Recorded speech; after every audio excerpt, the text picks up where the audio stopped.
தொழில் 4 பேரிடம் உண்மை அறியும் சோதனை கல்வி வள்ளி எனக்கு ஒரு காபி ஒன்று தான் குறைச்சலு. நேற்று மெட்ரோ ட்ரெயினில் ஒரு லைன் மாற்றி புக் பண்ணிட்டேன். அது என்னமோ ஒரே இடத்துக்கு தான் போகுது. லைன் என்னமோ மாற்றி போட்டுட்டேன். அதுக்கு இந்த ஆதி பையன் எனக்கு என்னெல்லாம் கற்றுனா தெரியுமா? நீங்கள் தானே ஆலந்தூர் கூப்பிட்டீங்க. சரி வா எதாவது ஐஸ்கிரீம் சாக்லேட்னு எதாவது சாப்பிட்லான்னு பார்த்தா உங்களை வந்து வெளியே ஐயோ அது என்ன கேட்குறீங்க? அது அதுக்கு மேலே டென்ஷன். உங்களை வந்து வெளியே வந்து தேடினா உங்க ஆளே காணோம். நாங்கள் சுற்றி திரும்ப சென்ட்ரல் மெட்ரோ போயிட்டு வீட்டுக்கே போயிட்டு வராங்க. இன்னது ஆக்சுவலாக நான் தான் டென்ஷன் ஆகும் உங்கள் வேலை. இன்னைக்கு உங்களுக்கு டீ காஃபி என்ன சாப்பாடே கிடையாது. போங்க இனிமேல் பேசாதீங்க. ஐயோ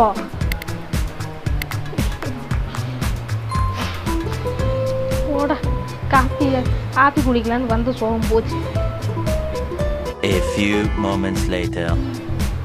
வள்ளி ஏன் சாப்பாடுலாம் நீங்கள் கேட்டாலும் நான் கொடுக்க மாட்டேன். அதனால கவலைப்படாதீங்க. சாப்பாடுலாம் கொடுக்கவே மாட்டேன்.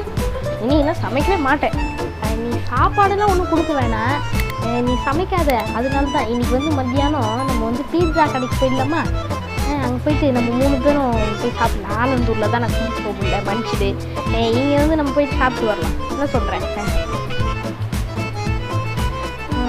பீட்சா கடைக்கா? பீட்சா கடை சரி போய் ரொம்ப நாள் ஆச்சு. ஆதி நீங்கள் நான் அதுக்கு பதிலாக போயிட்டு வந்துடலாம்.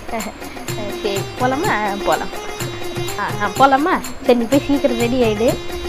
பீட்சா கடைக்கு போயிட்டு வரலாம். ஓகே சரியா? கோஃபி கடை போயிட்டு வரலாம். ஓகேவா? சரி நான் போய் ரெடியாக வரேன். நீங்கள் ஆதியெல்லாம் கிளப்பிட்டு வாங்க. சரி போயிட்டு வரேன்.